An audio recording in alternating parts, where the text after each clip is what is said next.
So hello, welcome to my channel. এবং আজকের যে ডিসকাশন সেটা একটু সামথিং ডিফারেন্ট।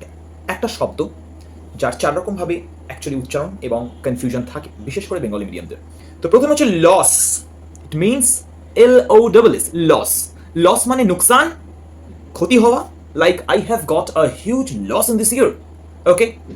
নেক্সট হচ্ছে লুজ, মানে হচ্ছে হারানো। হারানো, লুজ, LOSE, লুজ, হারানো। You are losing your girlfriend, I am losing the grip, I am losing my control. Okay. Next LOOSE, loose. Loose মানে ঢিলা, your jeans is losing. Okay, তোমার জিন্সটা ঢিলা হচ্ছে। অ্যান্ড লুজেন, LOOSEN, লুজেন মানে ঢিলা করা। Could you please loosen the brake, তুমি ব্রেকটাকে কি একটু ঢিলা করতে পারবে? ওকে, তাহলে আমরা কি কি পেলাম?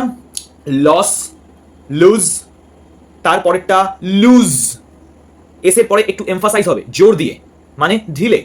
ওকে, প্রথমে লস পেলাম, তারপরে হারানো পেলাম, লুজ, তারপরে লুজ, দেন লুজেন, LOOSEN, মানে ঢিলে করা। Could you loosen your pants? Okay, like this. তাহলে আশা করি confusion clear. If you need a set of example, যদি এক্সাম্পল প্রয়োজন হয় in sentences, definitely do let me know in the comment box, I will provide. চারটে word আশা করি clear সবার, এখন থেকে কোনো ভুল হবে না। Thank you very much.